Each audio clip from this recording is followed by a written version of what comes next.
Hey y'all, welcome. It's been a while, and I'm realizing that I scheduled this live stream, but I did not make it public until like 5 minutes ago. So I don't think anybody knows that I'm streaming today, and it's been a few weeks.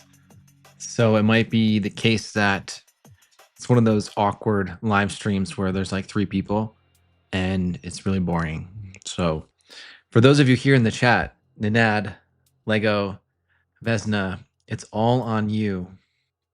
It's all on you to keep this interesting. But good to see you guys. Thanks for being here. Lego, you commented on one of my videos earlier asking, and I had meant to get back to you. The answer is yes. Thank you for asking, by the way, because if I'm being honest, I've not been like super excited to stream lately. I don't know. I think I've just been a little burnt out on it, and there's been a lot of other things I've been working on at the same time. So yeah, just trying to prioritize where to put my energy and effort. And unfortunately, live streaming has taken a bit of a back seat. So I'm here today, and I think maybe we'll hang out for about an hour ish. And I thought it would be more of a kickback, casual conversation. If anyone's got any questions, YouTube related, business related, I'm here to help as best as I can based on the limited knowledge and experience I have. But I'm here to try. And I did notice, and Lego, I don't know if you have seen this. When you are streaming, there's now an option at the bottom, and I don't know if I can show this to you. Let me actually share my screen. So, okay. And tell me if the audio levels are good. Let me know in the chat if the audio levels are good-ish.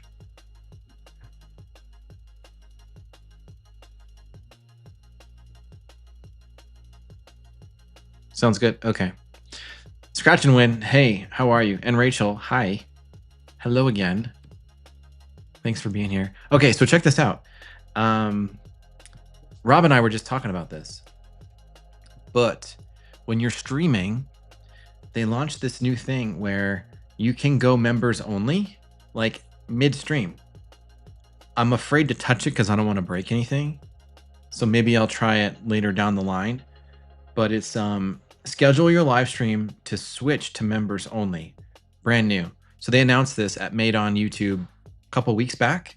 This was one of the new enhancements to going live, which I thought was pretty cool because oftentimes, and you know, like if there's a streamer that does public live streams like I do, but then they also do members only live streams, then they have to do two separate streams, and that's really clunky, especially if they want to do them back to back or same day.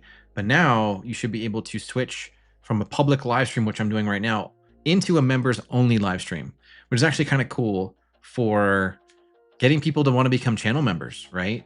Which you can kind of put them in that exclusive club of members only, and you kind of hang out with them behind the scenes. So I might just play with this later on to see how it feels. Maybe as I get to the end of the stream. I don't have that many channel members, and I don't know if any of my channel members will actually join today's live stream, but I'm gonna play with it nonetheless. I'll try to remind myself. But I thought I would share that with you guys because Lego, I know that you do live streams. Nanad, you do live streams obviously too, but I don't think yours makes sense to do public and then members only, right? So I don't think you'd get much use out of that. But thought I would share it nonetheless because I literally just found it.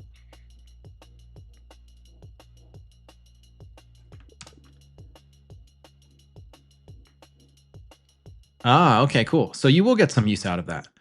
Good. I'm glad to hear it because I think it's pretty neat. I think it's actually a really cool feature. I mean, it's such a small little enhancement, but I think it means a lot for people who go live streaming quite a bit. So yeah, good stuff. There's a lot of cool things coming. And I have actually two other things that I was going to show you guys if you haven't already seen, but we'll get to that in a little bit. Yeah, Lego, what's up with you, man? Like, been a little bit burnt out from streaming, taking a break, but still posting. Yeah, I feel you on that. It's, you know, live streaming is it's low friction, but at the same time, I don't know, it can also take a little bit of energy away. Today. Yeah, so it's been a few weeks for you, huh? Yeah, I don't know what it is. Maybe it's the time of year. I mean, you're probably busy with school and stuff, right? So in the summertime, all the time in the world.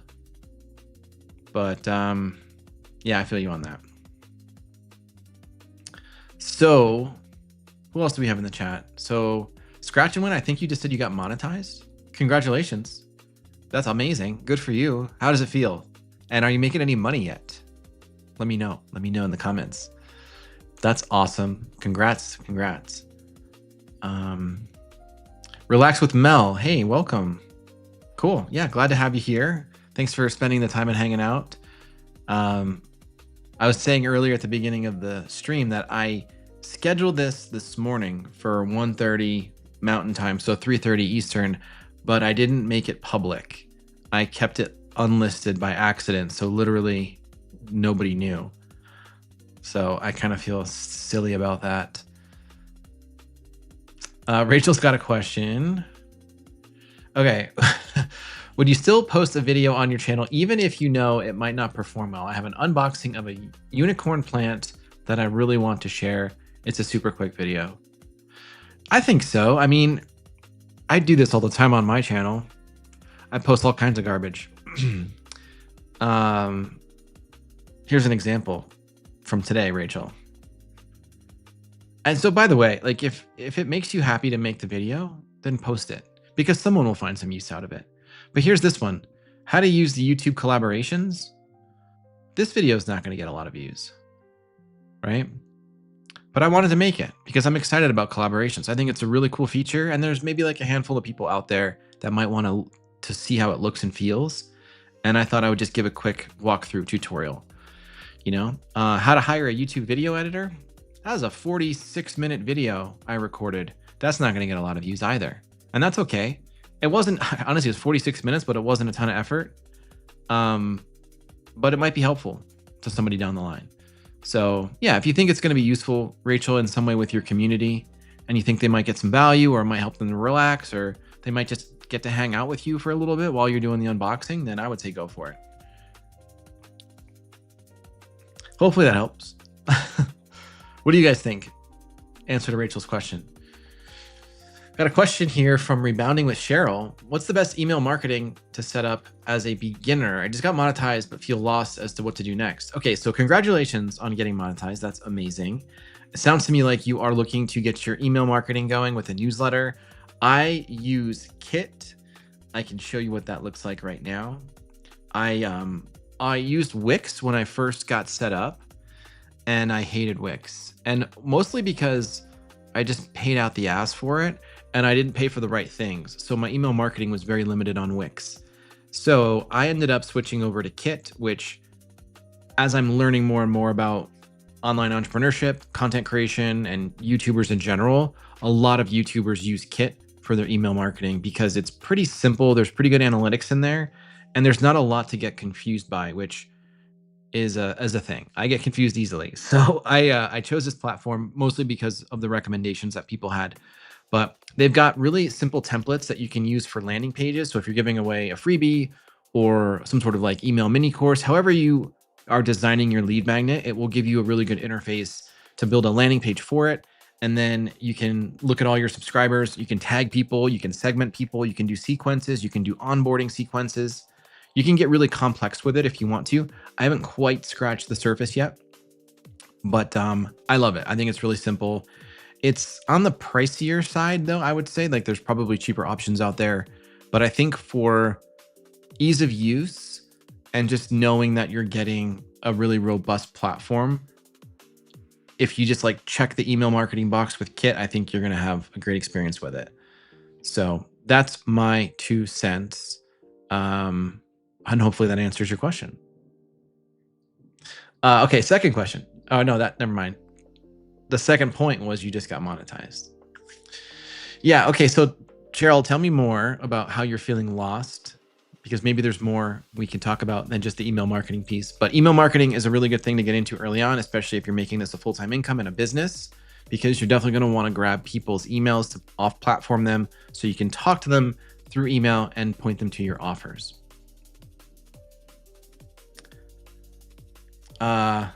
Mahmood, good to see you. What's the one equipment you should invest in when starting a YouTube channel? Is it a mic, a light, a camera, or a computer? Okay. I mean, probably a computer if you don't have one. And then next would be the mic, because I'm imagining you have a smartphone. If you already have a smartphone, then you have the camera piece solved. That's my take on it. I made almost 100 videos, well, more than 100 videos with an iPhone. So this guy right here, I did all my live streams initially with my iPhone.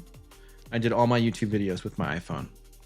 And so you can definitely do it. And I know people who've used just their webcam on their laptop and they've gotten like 20,000 subscribers. So you don't really need to worry about your camera as much, but you do need to have a good computer to be able to handle stuff. Now, just depends how heavy your editing is. If you're gonna be doing a ton of editing with a lot of assets, then you're gonna need a stronger computer. But yeah, I mean, if you're doing light editing, even if you're using web-based editing, then you probably don't need something all that sophisticated. But lighting is important. I use natural lighting. Right now I'm using a softbox. Let's see if I can show you what that looks like. So here's my softbox, and I've got this guy, which you can't really see. Hold on.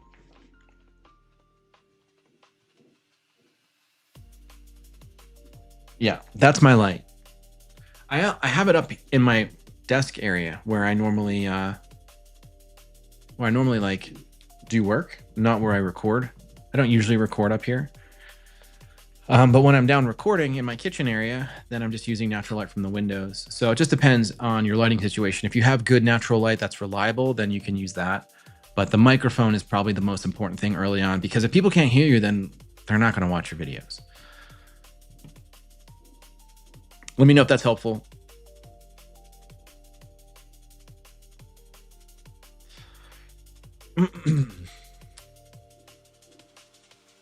Ooh, Michael, your first live stream. Nice. Congrats. How did it go? Do you have any technical gremlins? Did you have any issues with people not joining? I am I'm curious your experience. And yes, Rachel, live streams can cause a little bit of burnout for introverts. I think one thing that I worry about constantly is if I don't have if there's not enough questions in the chat, then I run out of things to talk about, and then I get self-conscious in my head, and I'm like, oh shoot, what do I do? What do I do? And I kind of scramble.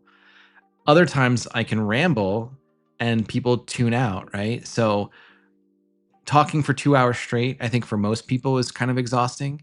But at the same time, when there's a lot of questions and the chat's like firing on all cylinders, then it's very invigorating, and I really, really enjoy it. So Rachel, I absolutely agree. It can be a bit of a burnout for most people, especially introverts. Sweet, $50 so far. Are you going to put that towards scratch offs? I bet you are. What's up, Chappie? Good to see you, man. Welcome, welcome. Veronique, good to see you. Yes, absolutely. Yeah, let's take a look at your channel, Scratch, because I think the last time we talked, it's probably been a month, and I know you were crushing it. So I'm just curious where you're at right now. 1,500 subscribers. Very cool. Wow. Okay. And you got channel members going with member only view. Okay, cool. I like it. Yeah, good for you. Doing some live streams here. Oh my gosh, 7,000 views on your live streams, 14,000 views on your, that's crazy. So you're in like a really interesting niche. I'm gonna just play one of these really quick without sound. Okay, so you're doing these scratch offs. This is the format, isn't it? This is the format. Oh my gosh, you guys. Nanat, are we in the wrong niche?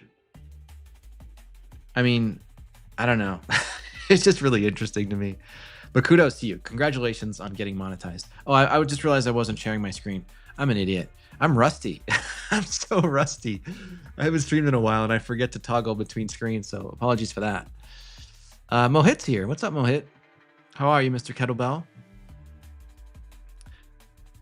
Mel's working. Cool. I like it.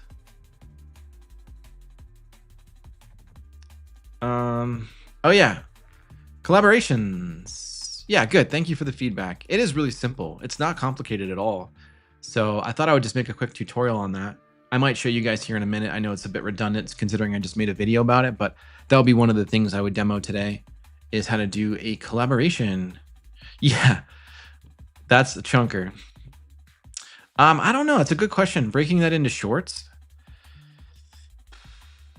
I don't know. I don't make shorts at all. So I just feel like, um, I don't know. I don't want to spin my wheels trying to figure out shorts. I don't have a good strategy for shorts. And I feel like if I did try and do shorts, I would spend too much time on it and it would just be a distraction for me. Pav's got a question. Hey, Ty, I've just started my YouTube channel about a month ago. I've posted 8 videos so far. What are some of the key things I should look to get right in the early days? Views are quite low at the moment. Okay, so it just depends on like your skill set coming in and what you've already established, right? A lot of people coming in, it could be as simple as just getting your framing right in the shot. So like when you're recording, I'm assuming you're recording yourself. If you do talking head videos like me, then get your shot right first. Make sure it's level and even. Make sure that your head is in the top frame. Like you see how right now in frame for me, my eyes are at like the upper third. Hopefully that's like translating on screen to you guys. But you don't want to be like down here, right? And you don't want like your head cut off.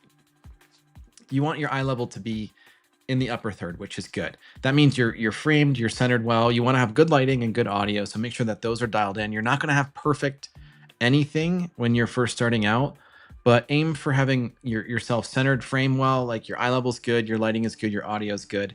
And then once that's in a good spot, then focus on the hook, the opening line of your video, to make sure that when people do click and watch, they're getting exactly what they clicked on. So whatever your title is suggesting, reaffirm that as quickly as you can in the hook.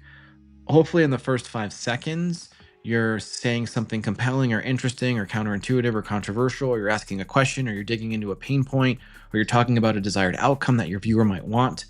So I know that's a lot to digest in a short period of time, but your hook is going to be very important.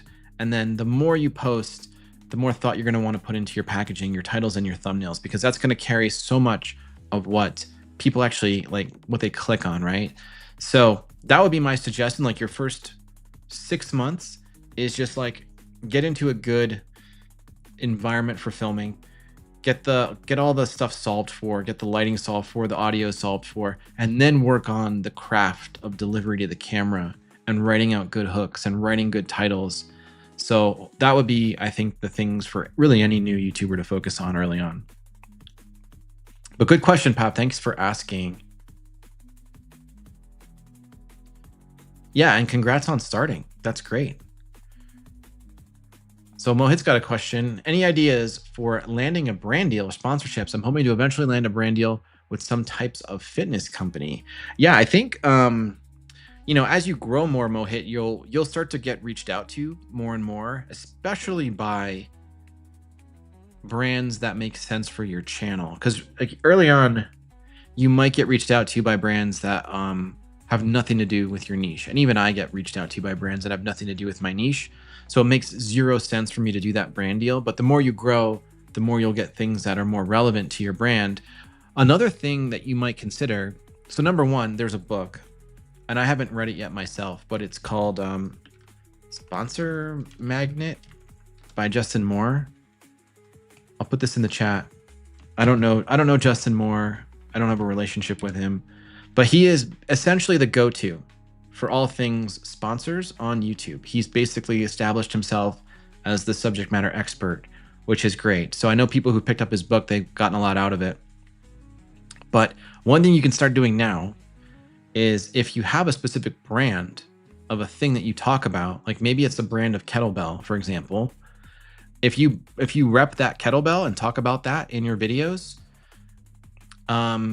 that's a good thing. And the reason why is YouTube is going to be telling brands when creators are talking about their stuff in their videos.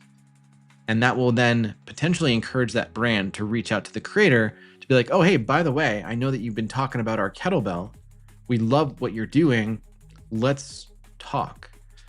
So that is going to be an enhancement within Brand Connect that YouTube is rolling out to pull in more potential sponsors for creators. So they talked about that on Made on YouTube as well over the last month. So it's a pretty cool enhancement, I think. But definitely pick up this book first. It might give you some ideas on how to reach out proactively to brands if you want to, but also you can start being proactive and talking about different products that you might be interested in down the line. And yeah, Chappie, great feedback. Great. Yeah, great advice there. Thank you for saying that. So another question from Mohit. Is there any pro or con of waiting till the second level of monetization to apply to the YouTube Partner Program, or should I apply at the first level? I would say apply at the first level. There's no reason to wait. If you apply when you get to tier 1, then you can turn on channel memberships and supers. And then that way, if someone decides to support your channel with either, then you get that money straight away. I got my first super before I was earning AdSense. So it doesn't hurt to turn it on. And then it's just like less paperwork for you to do once you hit your 4,000 watch time hours. I am doing good, Lego. Thank you for asking. Just talk about dogs. Yes, I remember our dog conversation. Thank you, Rachel, for saying that. I'm realizing how backed up I am on the chat. So, looking for questions. Hey, Moby, how are you? Ginny's got a question. Sorry about that. Hey, Ginny, hope you're doing well. As a new creator, I feel like I'm torn across various social media apps such as Instagram, TikTok, Facebook, LinkedIn, YouTube. Where should a creator start? A creator should start on whichever platform they want to. And I know that's a shitty answer to an interesting and good question, but I guess it depends on your goals. If you want to grow, if you just want to grow a social because you like having a lot of followers or viewers, but you don't really intend to make money off of it, then go to whichever platform suits you best in terms of like the vibe or the types of content that do best on that platform. So if you really like short form content, then TikTok could be a really great place to be. But if you have goals to grow a business and you want to build trust with a viewer by doing long form content and selling a potentially a high ticket product, then you would ignore literally everything except for YouTube long form, is my opinion. If you try to do too many things at once, you're going to stretch yourself too thin. You're going to be mediocre at best, but most likely you're going to be terrible at all of them. Okay. So get good at one platform because it's entirely possible to completely change your life on just one platform. You do not need 2, 3, 4, 10 different platforms in order to make good money or to grow a business. So if you get good at one platform like YouTube, right, you get to a point on YouTube where you're making good money, then what you can do is you can hire somebody to do all of the other minutia on all of the other socials for you. You know, so it's like work your competency in one area, get really good and dialed in one social, make money off that social, and then repurpose that money to create more awareness on other socials. But I would say don't focus on more than one platform at a time because it's next to impossible to get good at one platform when 100% of your time and effort is spent on what platform. You're giving yourself next to no chance to be successful if you focus on many at the same time. So that's my take. And yeah. I'm just looking at the chat. We have someone whose name Ty Myers is awesome. Well, hello. That's a little weird, but also very cool at the same time. I hope you're doing well. Random thoughts. Hi. Becky, hello. I like that avatar, Becky. That's pretty cool.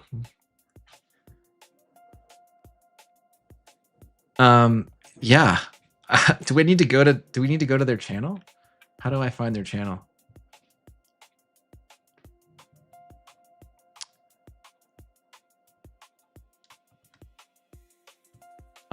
Joined 1 month ago, 16 subscribers.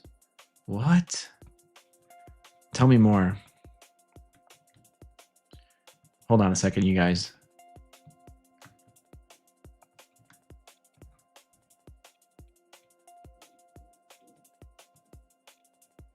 Oh my gosh, Lego, is this you?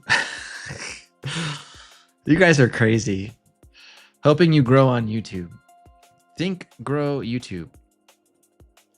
Yeah. What's your actual channel name? And by the way, how cool is this that you're doing another channel? Like, what a baller. I think you're doing amazing, man. I don't know how you're going to have time for all this stuff. But thank you for the compliment. I'll take it. That's pretty funny. What else do we got? Got a question from Scratch and Win. I've seen thumbnails on videos I haven't watched of people saying not to use Canva for thumbnails. I use Canva. What's wrong? That's a great question. I don't know. I use Canva. I'm wondering why they're saying that. If you have a link for one of those videos, let me know. Throw it in the chat. I'll take a look at it. But there's no reason I can think of to not use Canva for thumbnails, especially for newer people. It's super simple to use, and it can take you pretty far, I would say, on YouTube. Bizarre that people would be anti-Canva. It's such a versatile tool.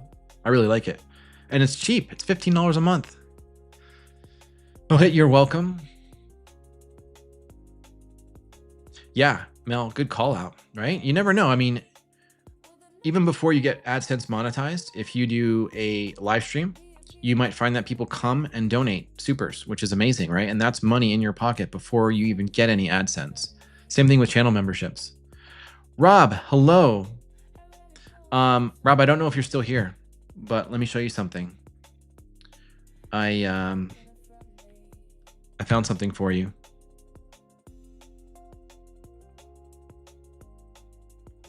Let me share my screen. This is kind of hard to see, isn't it? Scratch that. So Rob, if you're still here, check this out. On the bottom, right down here when you're live streaming, you can click this and it says members only live stream. So I think that conversion tool that we were talking about, where you can go from public to private or public to members only, I think it's live. I'm going to end up testing this a little bit later in the live stream. So I just wanted to show you that since we had been chatting about that. But good to see Rob. Yeah, nearly 100K. What's the celebration when Rob gets to 100,000 subscribers? We can have a boat party? We got to do something fun, right? So Mel's got a question on branding. Do you recommend turning on the branding channel type? Not sure what it's called. You can't have memberships as a branding channel. I don't think I know what you mean by that. Do you recommend turning on branding channel type? I think you can. There are two different types of channels, right? There's like a personal channel, and then there's a brand channel, but you should be able to have memberships on both. If someone wants to fact check me on that, let me know. But that's my suspicion. So yeah, I don't know. I haven't heard that you couldn't. I would think you could though.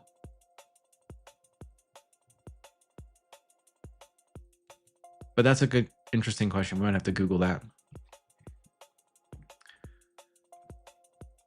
The Retired Path, hello.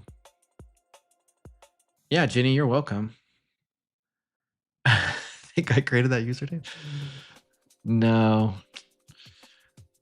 It's kind of funny though. All right, one more for Mohit. Here we go, you guys. One more question.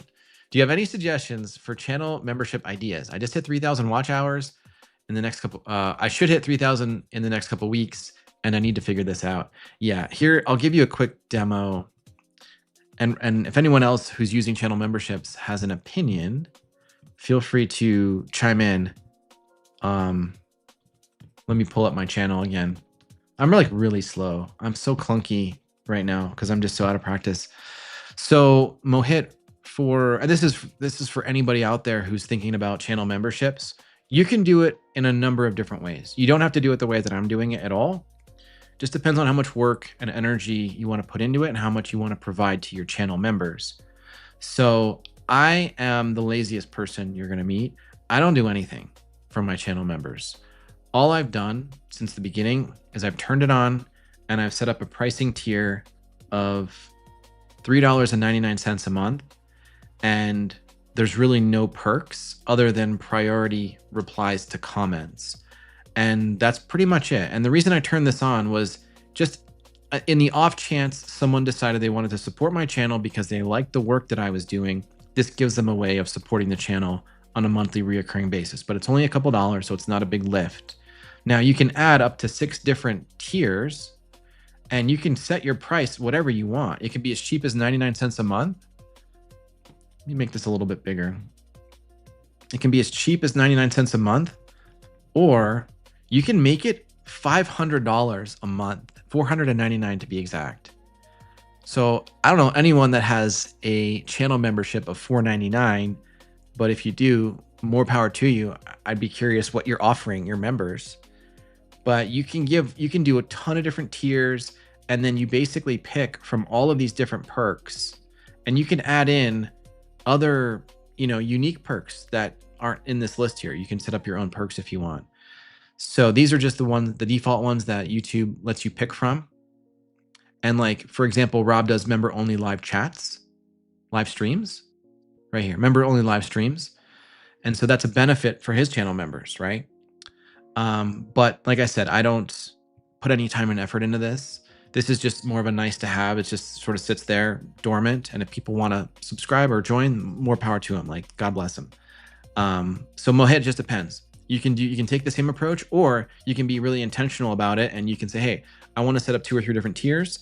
And I want to give people who do support my channel more access. Maybe it's like workout plans, or maybe it's a members only stream once a month where you talk through mindset and, gym culture and things like that. So that's really for you to decide, but that's basically what I did. But what you can do is, if there's other creators on YouTube that you really like, go to their channels and hit that join button and just see what tiers they're offering and see what kind of perks they're offering. And that might give you some ideas of how you can set up your channel membership. But I'm excited for you, man. I'm stoked to see you get to that first tier of monetization. And good question. Yeah, and you don't have to do it on day one. Just do it when you're ready. Ginny, I don't think so. The thing about uploading thumbnails on YouTube, and Nanette actually helped me, and Rachel helped me understand this, is you only have a 2 megabyte file size when you upload a thumbnail. So it doesn't matter. Like, you can print a 4K thumbnail from Photoshop or from Canva, but YouTube will not take it because it has to be less than 2 megabytes. So it's not a Canva limitation. All right, Ace in the Hole. Hey there. Hope you're doing well. I seem to be growing views, but recently subs are staying flat. Is this an indicator of something to correct? Not really. Subs are more nice to have. But if your views are going up, then that's great. Because views are the indication that people like your content. I mean, subscribers helps you to know that, I don't know, it's a mixed bag, because you can make a video that pulls in a lot of subscribers, but those people might not be interested in other content on your channel. So I would just focus on the views. Let the views help you determine what types of content people care about more. I don't think I gave you a really good answer to that question, but I wouldn't worry about the subs. Now, of course, if you're chasing monetization, then getting to 1,000 subscribers is important. In fact, it's required. But once you're past 1,000, subs are more of a vanity metric. If you're chasing the silver play button at 100,000 subscribers, then you get that plaque, which is really cool to have. So that's like a goal and a milestone. But at the end of the day, it's really about the views, because the views, one, dictate how many people maybe get sent to your offer if you're offering something in your description or in your videos, and 2, also AdSense as well.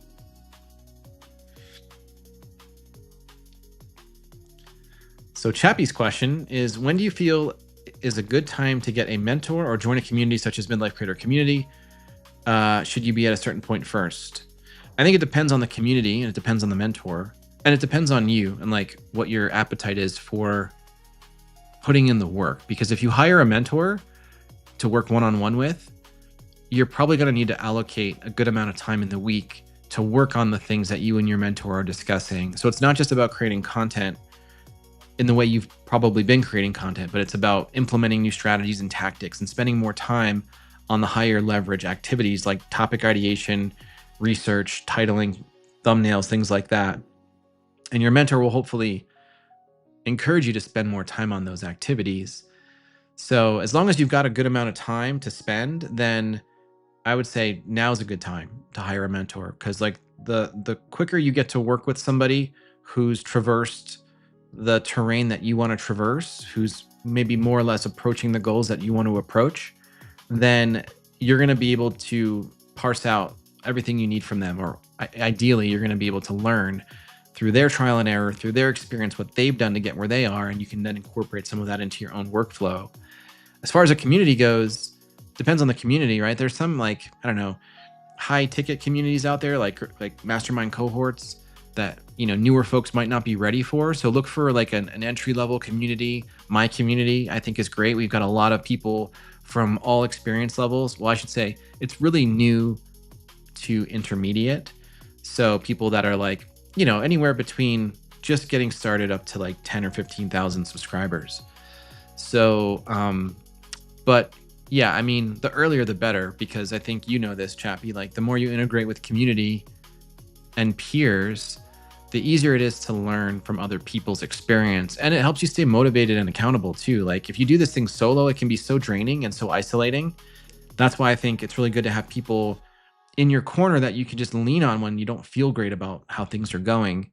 So, you know, find and also, you know, make friends with people like in your niche if you can, and stand up a regular monthly call with you and a few other people. I do this with a couple people that I really admire, who I've been following for a long time. I've somehow convinced them to hang out with me once every few weeks.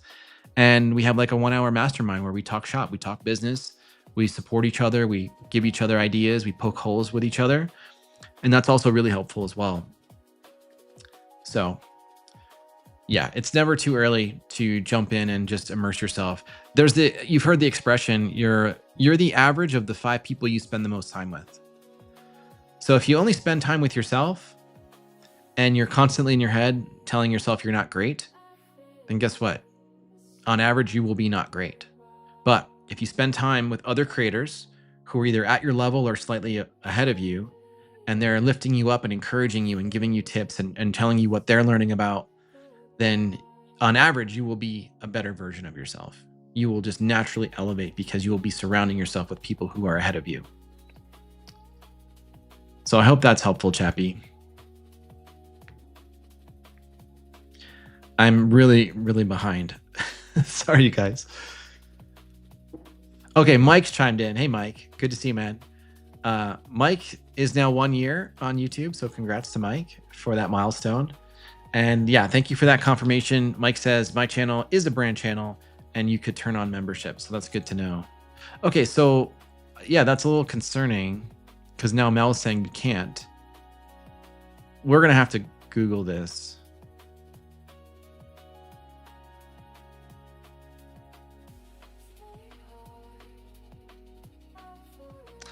Yeah, Ninad's memberships are stacked with perks. Ninad's really creative. He comes up with cool ideas.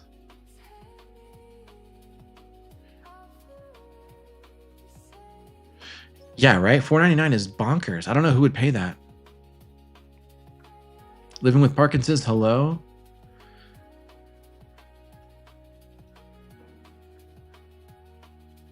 Yeah, 100%. And it's not just like, you know, I think of like someone like Rachel who's got creator friends in the houseplant space.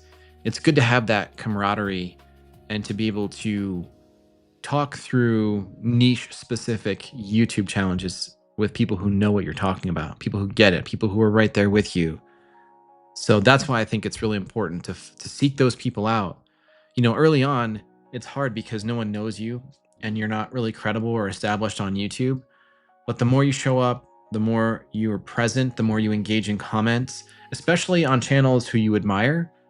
So, like Rob is an example, and Alexa is an example for me. They were further along than me when I was getting started, and I really admired their content. And I intentionally spent time in their comment section. One, to learn what their viewers liked about their content, but then two, to just like get my voice out there and try to practice communicating what I was thinking about the topics in these videos. And every now and then, a few of the people that I would comment on, they would come to my channel and they would also subscribe to my stuff too. So it's just a great way of building a network and finding other creators. And then in time, the more people see you show up on YouTube, your peers, they become comfortable around you. Like they know you, they've watched your content, they've seen your name, and then like all of a sudden you're building a friendship, which is nice. And yeah, 100% communities are key to confidence, growth, support. Yeah. Another question from Chappie. How do you go about approaching people to get a think tank together? Really appreciate all the info. So, yeah, okay. So, yeah, basically using the comments, like I mentioned, but also Chappie too. If you are, like if you're part of any school communities, like I think of Alexa's school community, which is free. I joined that last fall and I immediately started connecting with people in that community because I would see like the same people commenting all the time. That's how Mike and I got connected. I got connected with a few other people and I started DMing them and I was like, hey, like it's cool to see you active in this community. Do you have any interest in getting together like once a month for a Google Meet and we could talk YouTube and like strategy and business? And I had a few people take me up on that. And I'd get on these calls with these guys and we would just talk about what we're up to. And it might take a few tries to figure out who you want to be interacting with because not everybody is going to be your cup of tea. And it's just a good way to like wrap your head around this giant effort that YouTube is and letting other people's experience inform your decision making and your strategy and how you approach your channel. The downside now with Alexa's channel, and this is not a dig at all because she's amazing and I love her, is it's just it's really big at this point. There's over 7,000 people in there. And so how do you cut through the noise and find the people that you might want to interact with? So I think, there's something to be said about DMing people that you find interesting, people who might be in a similar niche, who seem to be putting in the work, who seem to be showing up, and just connecting with them and being like, hey, do you want to talk more offline? Like if you're looking for a friend group that does YouTube, I'd be happy to be that support for you. So yeah.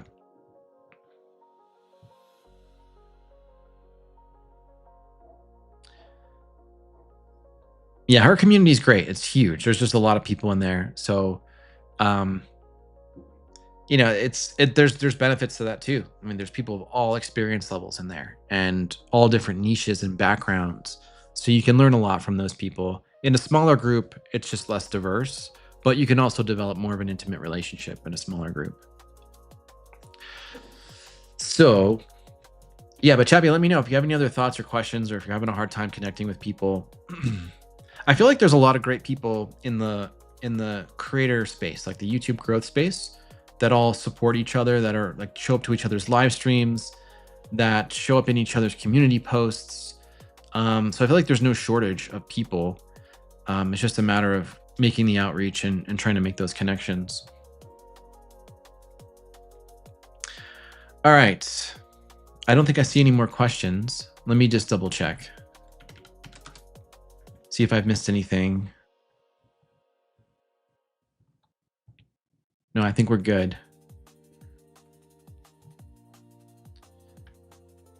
So I just had two quick things to share for anyone who's interested in some of these other updates that have happened is A/B testing for titles is here. Have you guys used this before? Did you happen to notice that it's available? Give me like a thumbs up in the chat if you've tried it.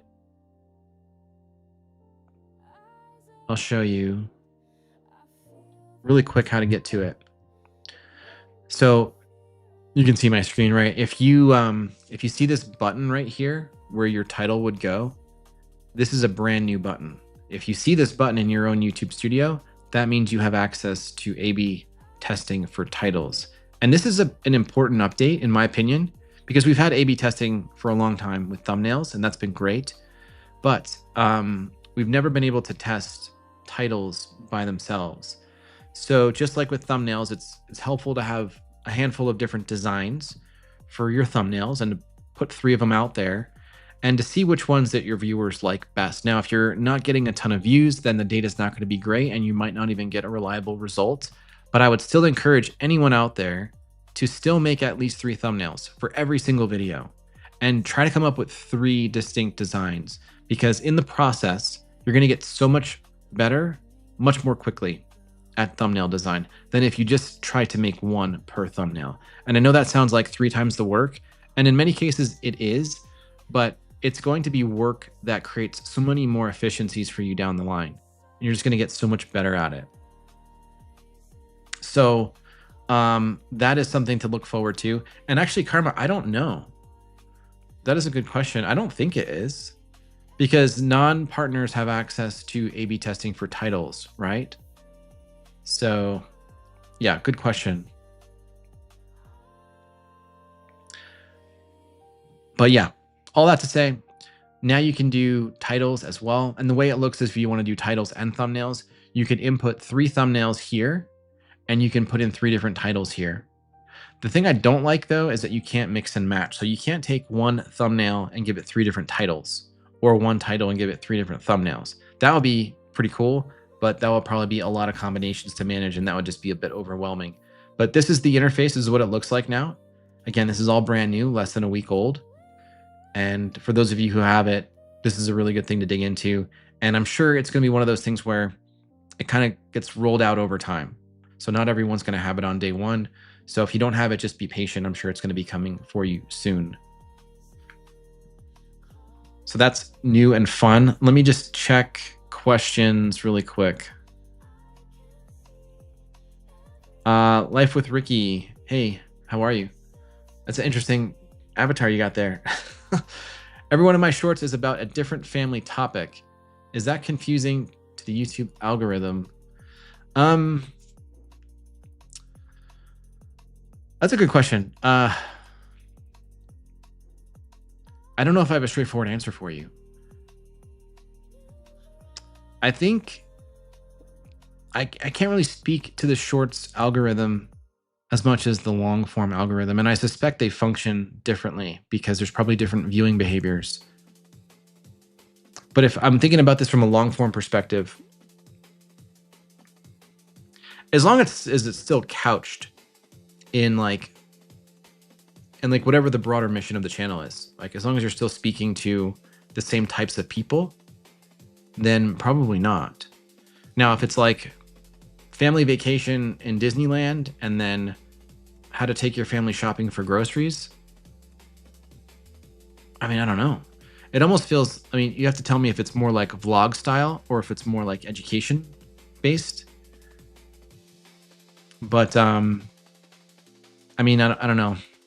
If it's like how to reprimand your child, and then it's like, you know, best place to take your husband on a date, that those could be too disparate of topics for it to make sense. But I think it just depends on how they're delivered and like the underlying message, if that makes any sense. I wish I could give you a better answer on that. I feel bad for just muddying the water. If anyone else has a better answer for Ricky, throw it in the chat. Okay, Mike, thank you for confirmation. I appreciate that.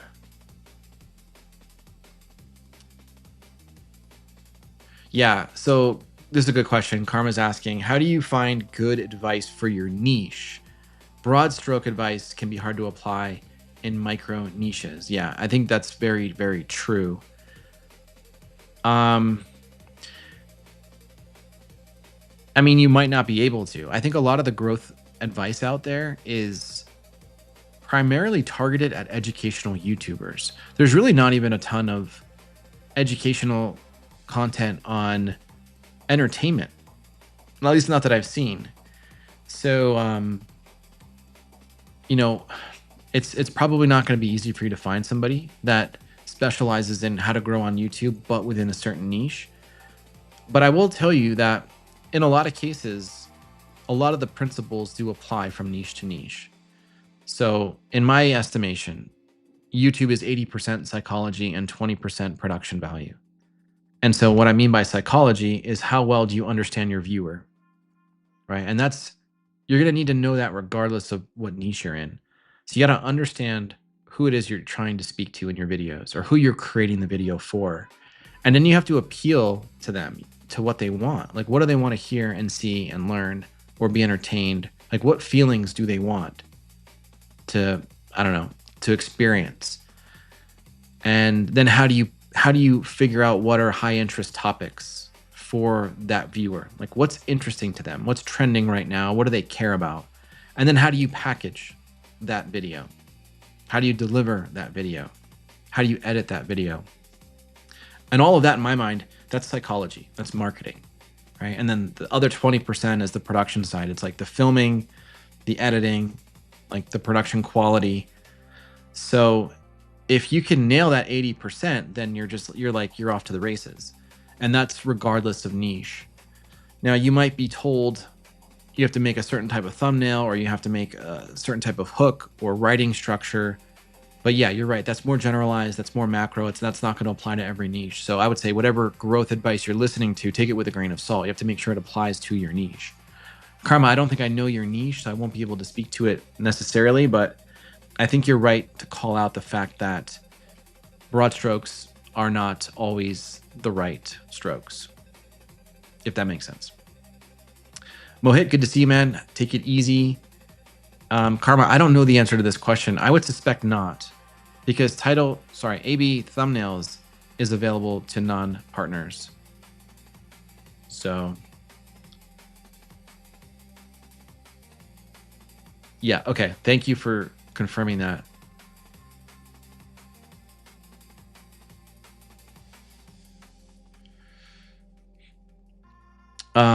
Let me just check here.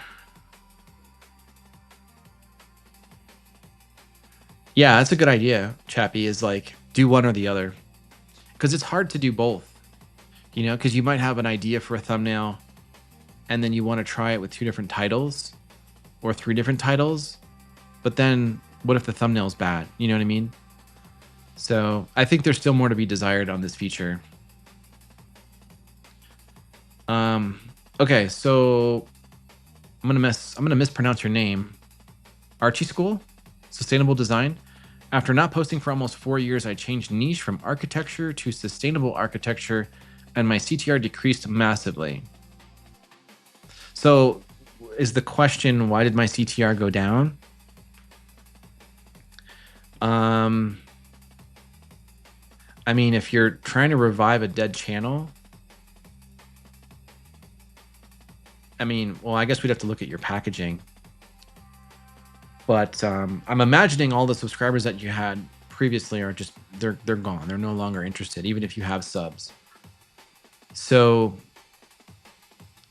it's probably the topics, right? It's probably that the new content that you're making videos about, there might not be a ton of interest necessarily for those particular topics. Now, if there are, and you validated that by looking at other videos that have, or other channels that have videos on that topic, then it's probably a packaging issue. And then alternatively, the algorithm might not necessarily know who your content is for. So it could be serving it to people who have no interest in sustainable architecture. And the only way to fix that is to keep posting. And eventually things will start to click a little bit. But number one, if you're having a low CTR, what is your topic? And are there other high performing videos on YouTube of that same topic? If there are, then number 2, it's your packaging. That's my generalized take on it, but there's probably more to it than that.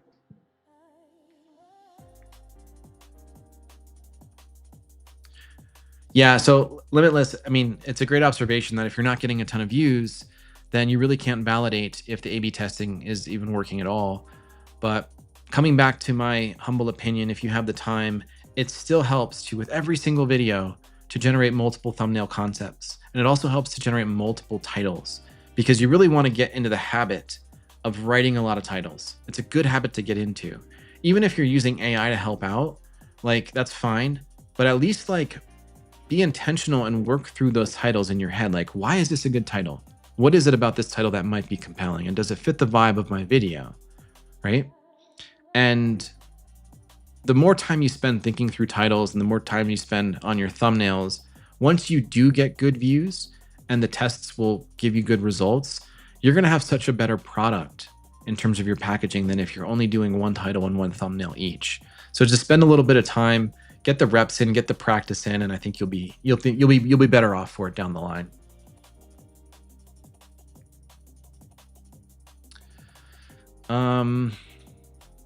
Oh, cool. Relax with me. Just became a member. That's cool. Good to have you. Thank you for doing that. Appreciate it. Appreciate your support. Irante Reese. That's a cool name. You run about 1 to 20 day faceless short marathon stream. Oh, wow. Okay, cool. Well, thank you, man. I appreciate that. And I just realized I called you man, but you might be a female. So sorry about that.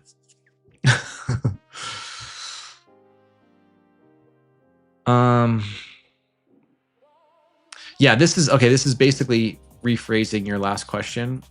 Archie School. Yeah, how long will it take for YouTube to find the new correct audience? There's no way to know that. There's no way to know that. You just have to keep posting. And it depends on how often you're posting. I would say post as often as you can, but shorter videos, right? Keep them 5 to 8 minutes if you can, and make sure that they're very specific to exactly who you think this would be for, and try to answer one simple question with that video. And just do this on repeat and try to just provide as much value as you can. And eventually I think things will start to click. And then if you see other videos in your space, other sustainable architecture videos, what are they making videos on? What's high performing in that niche? And what design elements in their thumbnails and titles can you borrow?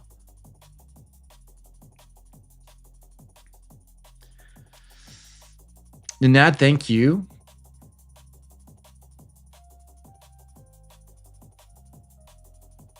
And I think I'm a little bit behind again. So sorry about that, you guys. Hey, look who's here. What's up, Lauren? How are you? The Retired Path is having a lot of fun. I love it. 37 subs, 1,500 views. Good for you. Yeah, so Karma, coming back to this idea, the packaging isn't always responsible for low CTR. It could also be the topic, right? So, and it kind of also depends on where you are in the recommendation system. I'll give you an example. On my channel, I had a viral video do really, really well for me. So like this one right here. Shoot. Sorry, let me show you. This might help. This one right here. How much money YouTube made me? This was like my top performing video on the channel. It did really, really well early on, like literally from day one. And my follow-up video was about editing. And when I posted this video, I wasn't expecting it to do well at all, but the CTR was like less than 1%. And I'm thinking to myself, why is the CTR so low on this video? And it's because this video brought in so many new eyeballs to my channel that when this one came out, this video got served to a lot of those new eyeballs. And they had no interest in editing. They were interested in the monetization video. So no one clicked on it. And the CTR tanked. So it kind of, there's like other factors in play. It's not just the packaging. There's like, how many new people do you have looking at your channel right now? And are they there for one reason, but you're showing them a different reason? Hopefully I described that out okay. So I'm realizing I'm right at around an hour. Today I was going to spend an hour on the stream, but I just want to make sure I get to any final questions that you've got. So Limitless Growth is asking, how can I improve my packaging without any graphic design background? I feel like I don't understand the whole packaging thing. Well, the packaging isn't just thumbnails. It's also titles. And so the question I would have for you is what kind of content do you make? Let's take a look. So you make, let me get your channel up here. Personal growth, self-development, mindset mastery, entrepreneurship. Okay, here's my recommendation.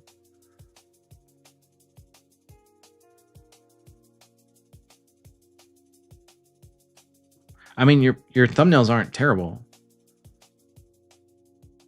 Here's what I would do. I would simplify the crap out of your thumbnails. Here's what I would do. You see this guy here?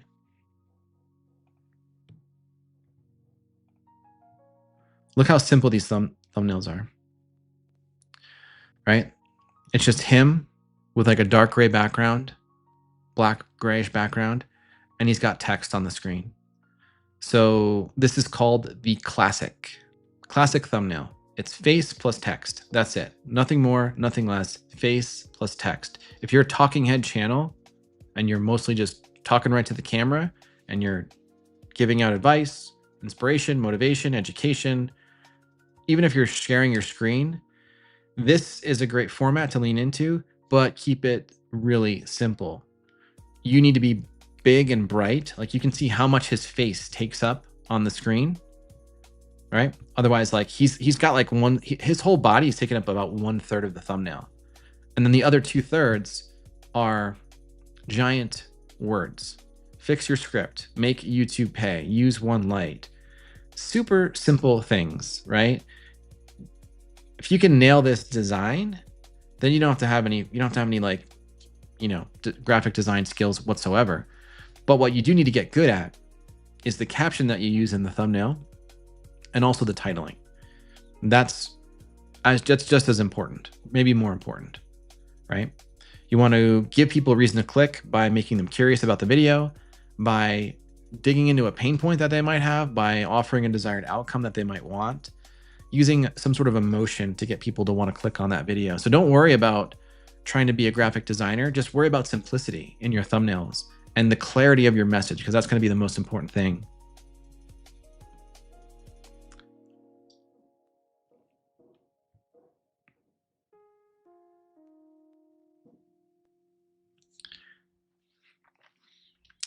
All right.